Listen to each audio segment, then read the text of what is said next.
So we are now recording. I do want to start out by asking, does anybody have any questions about anything with the assignments, the groups? Before we The assignment is kind of confusing. I don't know how to do it. The one that's for this week's assignment, you mean? yeah. Let's see. All right. So what is it about it that that you're not understanding? I just don't know like the directions. Like I'm reading it and I'm just kind of confused. Like, I don't know. Okay.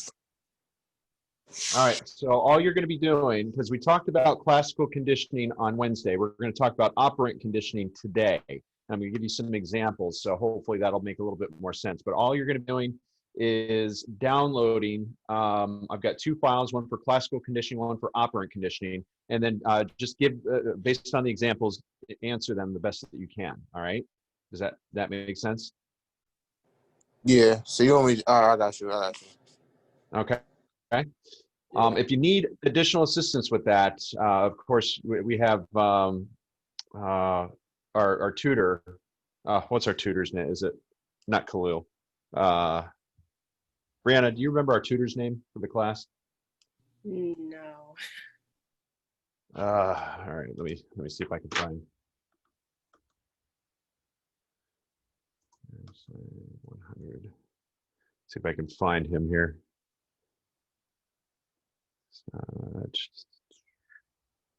Zaire Goyens. He's in our. If you look up the class list, he's in there. If you need additional help understanding the stuff, okay. All right. All right. Any other questions before we get moving today? All right. So let's begin. I'm going to share my screen with you. So we talked on Wednesday about classical conditioning. Now, classical conditioning, put simply, is we have a stimulus that evokes a reaction, usually a biological reaction. So based on that, we can say that we have the stimuli and then the reaction to that. Whereas, and today we're going to talk about operant conditioning, where we have the reaction or the behavior, and then not the reaction, the action of the behavior, and then we have the stimuli that follows. So a little bit different there. But I do want to go back into classical conditioning and just explain another principle that we didn't have time to get over on Wednesday. So I'm going to share my screen with you here. So a couple other principles and terms that I wanted you to be familiar with here is acquisition, extinction, and reacquisition. So acquisition is very simple. When we pair the conditioned stimulus or the neutral stimulus with the unconditioned stimulus, that produces a repeated behavior. So what we're seeing here, the example that I've got listed here is salivation. So the dog that's salivating, it's going to increase as the bell is paired with that stimulus, the unconditioned stimulus with food, right? So we see an increase in action here, his reaction to that. So what happens when we take away the food and we just hear the bell? Does salivation still occur with the dog? Absolutely, it does. But just like learning, the dog is going to learn that once the bell is rung and no food is followed by that, he's going to start to salivate less because an unpairing or an extinction occurs. What happens is the bell continues to ring, and over time, it drops to almost a no reaction whatsoever.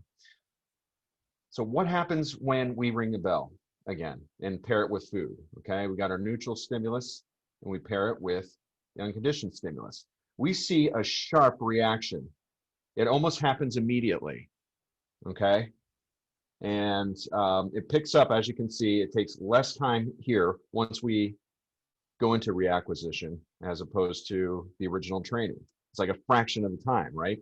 Now, why do I bring that up, and why is this important? When we get into talking about addiction, for example, we see the same model here.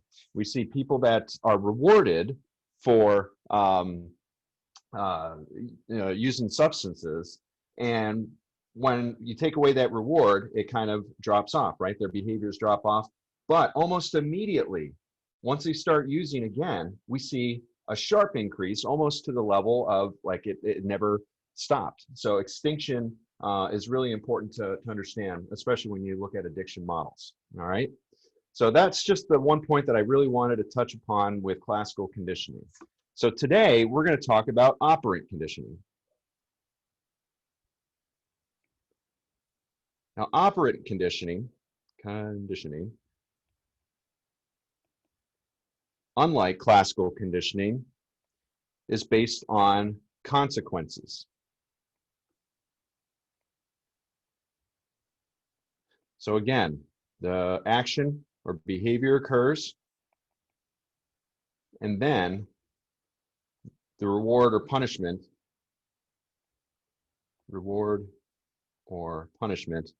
happens after. Okay, you with me so far? Now, before we get into this, I do want to highlight just a couple of things here to keep in mind as we're moving forward, okay? So first of all, when I say positive reinforcement, so the terms we're going to use here are reinforcement,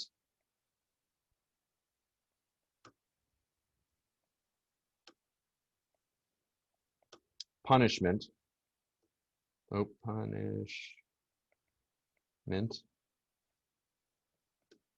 and negative and positive.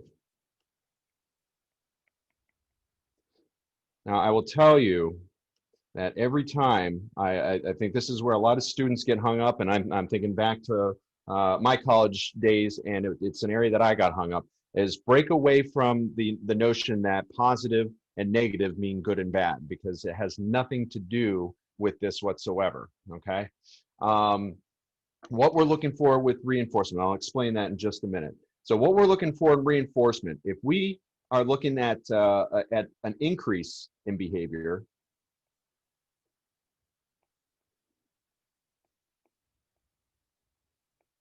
like for example, if we want a behavior to repeat, we're going to look at a reinforcement schedule. If we want a decrease in behavior, we're going to want a punishment.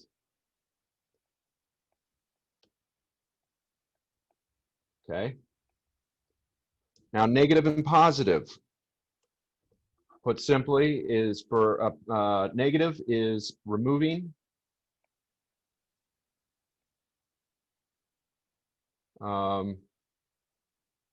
removing a stimulus. And I'll explain what I mean in just a minute with that. Positive is we're adding something to either increase or decrease behavior. All right. So again, negative is taking something away. Positive is putting something into place. All right. So let's go with. I'm going to give you some examples here and see how we do.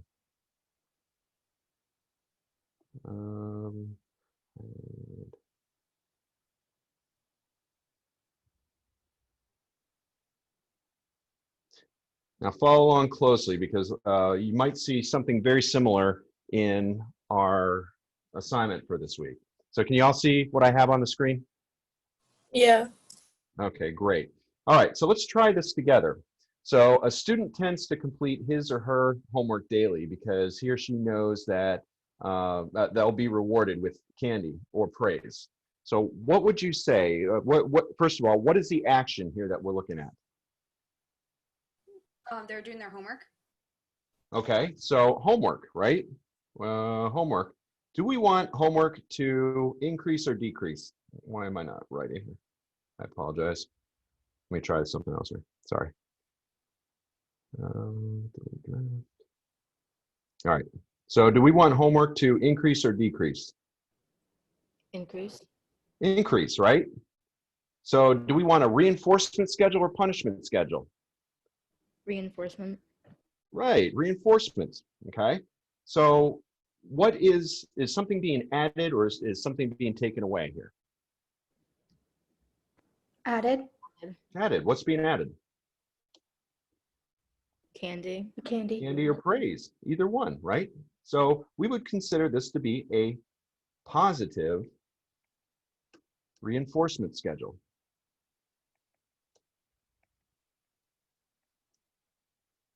Reinforcement.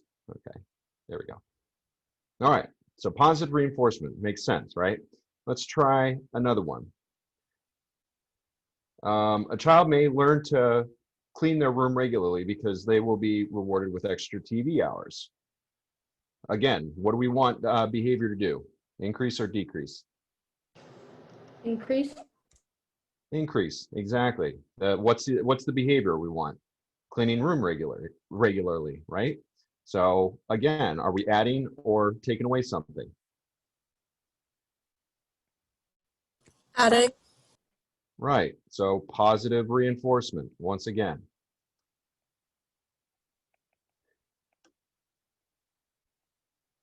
All right. And we're not going to go through each one of these. I'm going to just kind of pick and choose. All right, so this one, I think, kind of aligns with what you have in your homework. So pay attention to this one. So a child throws a tantrum because they didn't get they didn't get a candy bar. So the father gets the child one. The child then stops the tantrum. Something unpleasant is avoided, and the father's behavior is getting candy will increase. So what's going on here? Kind of have two things going on here, don't we? The child is throwing a tantrum because he or she didn't get what they wanted. Right. So the tantrum is the behavior, right? As a tantrum, what's being rewarded? Are we looking at an increase in behavior or a decrease in behaviors? Decrease. Increase? Right. No, I thought it was a decrease because like it's not man, like the child wasn't man anymore. Okay. Yeah, so now pay attention. Again, this is where negative and positive come into play. So what is the child's goal? What behavior is the child trying to increase a behavior or decrease a behavior? The behavior being the father getting candy for him. Increase. Wants to increase, right? So we know that this is a reinforcement of some sort, right? So what is the child doing to get the behavior? I'm sorry, to get the candy bar. Throwing a tantrum. Is a tantrum pleasant? No. Any of you that have kids or seen kids, it's not a pleasant thing, right? So what the child is doing is providing an unpleasant experience for dad until he gets what he wants, and then he takes it away. All right. So if we're taking something away, what kind of reinforcement is this? Negative. Negative, exactly. Now, on the other side of this, what is the father's behavior with the child? What would you say? What kind of, is it a reinforcement or punishment? Reinforcement. Right. So we're looking at two different perspectives here. So the child is shaping dad's behavior through negative reinforcement, but the dad is shaping the child's behavior through reinforcement as well. Is it negative reinforcement that the father's reinforce? It's positive. It's positive. Positive. Rewarding them for their bad behavior. Yeah, exactly. Yeah, giving him what he wants. So he's giving him something pleasant. So therefore, it's positive. So we have two things going on here. So child is shaping dad's behavior here. Child shaping dad. And dad is shaping child. Does that make sense? Did I lose anybody? All right. Let's try another one of these here. All right, after hitting a classmate, a student is made to sit alone in class and no one is allowed to talk to him or sit with him. So what is the behavior here? The student hit his classmate. Yeah, hitting is happening, right? Do we want that to increase or decrease? Decrease. Decrease. Okay, so what is that? What kind of shaping is that? Punishment. Punishment, exactly. So punishment, because we're trying to decrease the behavior. Punishment. How are we doing that? What is, how are we shaping that? Either negative or positive? Positive, because we're not being aggressive. We're just putting him in timeout. Okay, now be careful here. Now negative, again, it sounds like you might have fallen in that trap there, where negative is bad, positive is good. That doesn't apply here for operant conditioning. So negative is when we take something away until the behavior is shaped, or positive is we're adding something. So what are we doing here, would you say? Negative because you're taking him away. Negative, exactly. We're taking him away and allowing him to return once the behavior is shaped. So this would be considered negative punishment. Okay. Let's see. Try another one.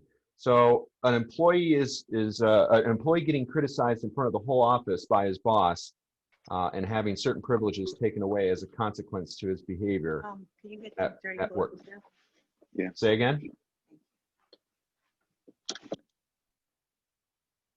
Oh, okay. So I think somebody had their mic on.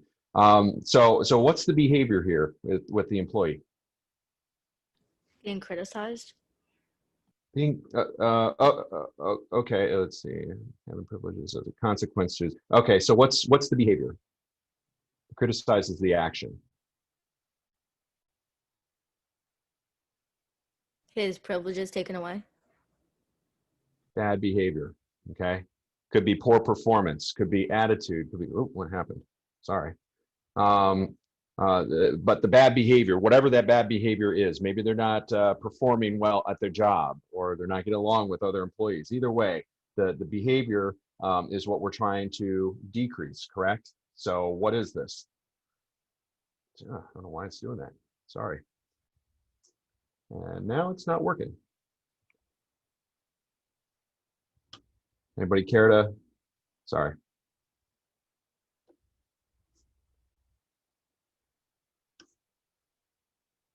So what kind of reinforcement, or do we want a reinforcement or punishment here?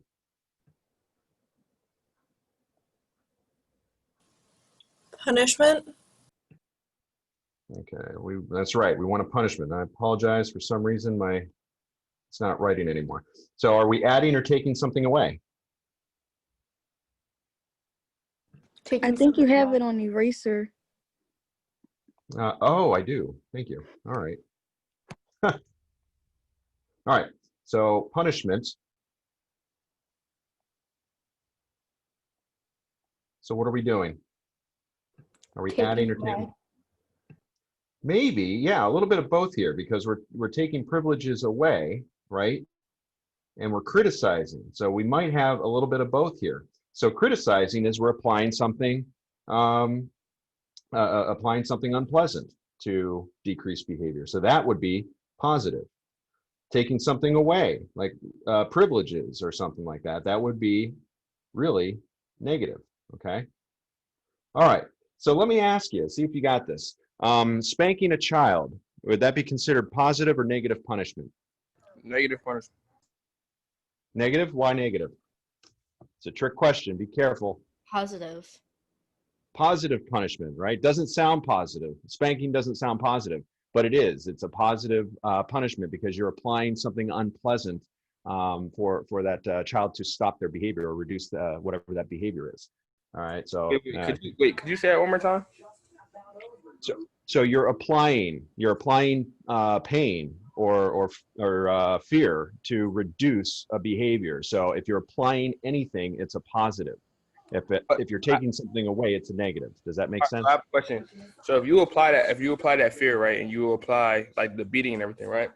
Couldn't that also trigger a different reaction than them being able to follow the directions from being scared of the beating? Couldn't that also like initiate a different kind of attitude towards the situation?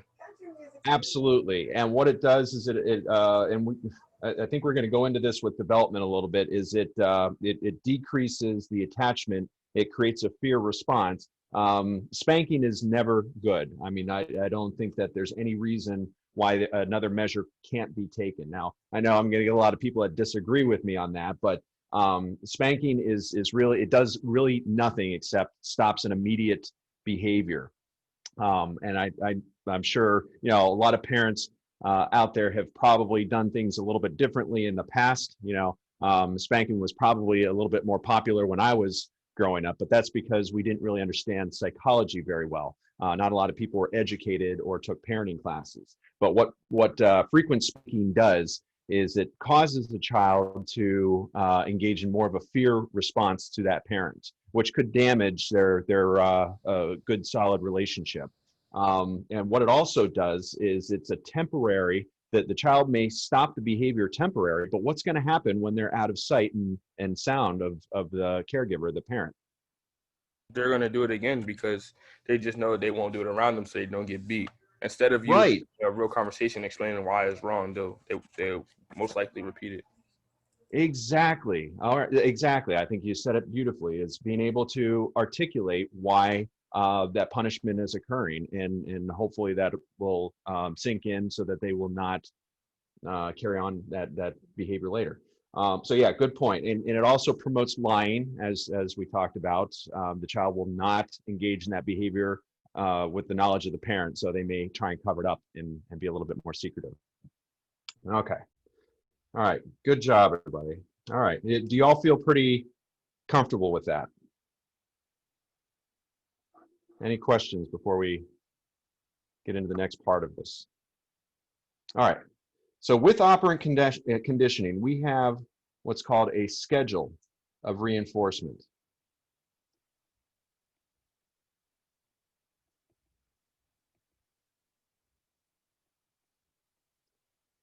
So our schedule of reinforcement, if you think back to your days of learning how to read, or maybe doing your multiplication table or something like that, there were usually some kind of reward at the end of it, right? What were some of those rewards that that your teachers or parents gave you for performing well? I always got candy. Okay, candy. My teachers gave me a sticker. Stickers. Okay, all right. So something like a token of accomplishment, right? For like positive stuff, like my parents were always like, I feel like their verbal, like their verbal improvement was always good enough for me. And Okay. after a while, they would take me out. Like, so that's like, instead of me, like, for example, instead of me getting beat if I did something wrong, they would just talk to me about it. So therefore, their stamp of approval was kind of more important in that sense. Okay. So that's good. It sounds like so everybody had some kind of reinforcement of some kind growing up. That's how that's how teachers really trick students into learning things, because we like candy, we like stickers, we like going out to eat. So those are all rewards that they put into place. Now, are those rewards sustainable? Let me use an example for you. How many of you like Starbucks coffee? I'm trying to think. I don't have my wallet with me. Anybody? Any Starbucks fans out there? I'm on a Dunkin' Donuts wave. No, I prefer You're on a Dunkin' Donuts wave. I'm on a Dunkin' Donuts wave. I have. All right. I have I don't have my wallet on me, but I have a Starbucks card where if you order 5 drinks at regular price, you get 1 free. So why do they do that? What's the purpose of doing that? I got you to buy more. I'm sorry, go ahead. So I buy more. Right. So I go in and I buy 5, and then I know my 6th one I'm going to get free every time, right? So that is a schedule of reinforcement. They're increasing me coming in to buy things in order to, in my reward is I get 1 free, right? So that would be considered what we call a fixed interval. I'm sorry, fixed ratio. Now, within your schedule, I'm gonna throw 2 terms at you, or 4 terms at you. Variable ratio, oops, and fixed interval,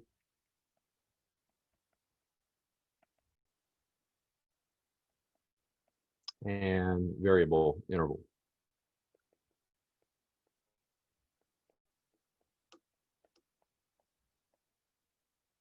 All right, so the term interval is simply put is the time between, all right?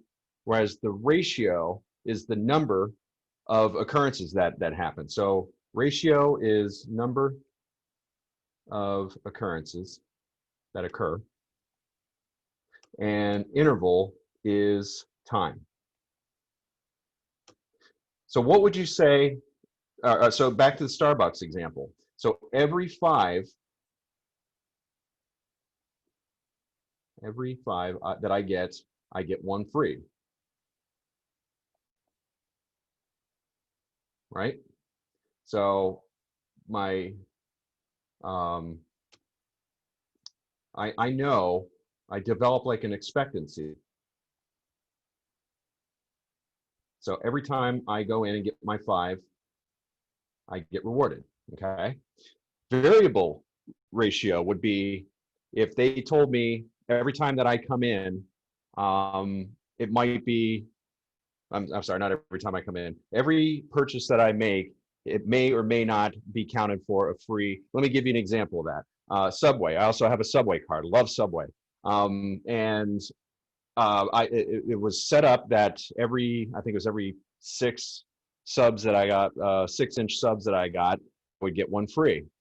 It wasn't working. So every time I ordered a sub, it wouldn't add one on for me. Sometimes it would add one, sometimes it wouldn't, and I didn't know. So that would be a variable ratio. So maybe I got 6 subs once and I was able to get one free, but the next time it took me 10. That would be a variable ratio. Are you with me so far? All right, so fixed interval would be, let's use the Starbucks example.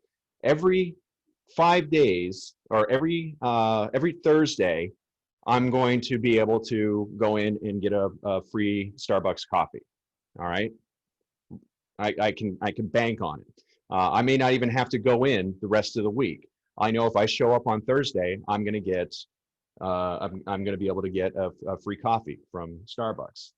Variable interval would be if you come in, you don't have to buy anything. You don't necessarily have to get a certain amount of product from us. We're going to just give you randomly, we're just going to give you a free coffee. So where do you usually see variable interval? If you think in terms of you show up, you might win, but chances are you might lose. Like timeshares. Timeshares. And when you go to vacation and they like try to talk to you and they be like, oh, come in here, you can get a timeshare, this, that, and the third, you got to pay any money. That's they do that all the time. Oh, okay, all right. That's going to be scarcity, and when we get into motivation, we'll talk about that. But I'm thinking more along the lines of gambling. All right, how about gambling? Or is that where you're kind of going with that? Is gambling? I guess that's not really gambling, huh? You're gambling your time away, really. But if you went into a casino, chances are you're probably not going to win. But those times that you do, that's a powerful incentive. So we can say that variable interval is probably our strongest motivator because it keeps us coming back. It keeps that desire to come back because we might get something free. We don't know when and we don't know how. There's really no schedule to it whatsoever. We just keep going back to try and win and get rewarded. Okay. All right. Any questions on operant conditioning or schedule reinforcement? All right. All right. So I think I'm going to actually leave it there for today. I know a couple of you had emailed me and I think you have some questions. So I'm going to allot a little bit of time here. If anybody has any questions, you're welcome to stick around. Okay. Otherwise, what's that? I wanted to say, yeah, I didn't email you, but I had a couple questions too. Okay, that's fine. So if you don't have anything for me, have a great weekend. Be safe, and I will see all of you. Oh, on Monday, we will not be having a lecture again. I'll be available for questions if anybody needs to meet with me. So office hours on Monday. But have a great weekend, everybody. Thank you, Tom. You You too. too. Have a good one. Yep, Take you care. too.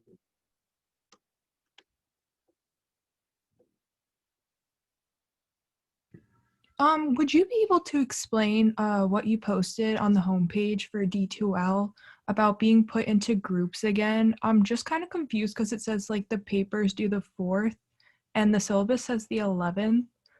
But I was just confused how you said like groups A to F, and I know I'm in group O. So I didn't know if we were getting new groups. Oh, so what did I put on the homepage? Groups created. Oh, I'm sorry. That is, I'm taking that down now. Thank you for alerting me to that. That was an old post that for some reason scheduled today. So that's a disaster. Or not on the 30th. Okay, yeah, you're good. Sorry. Okay, so the papers Yep. due the 11th, right? The papers due the paper. What? I think it's the 3rd group project.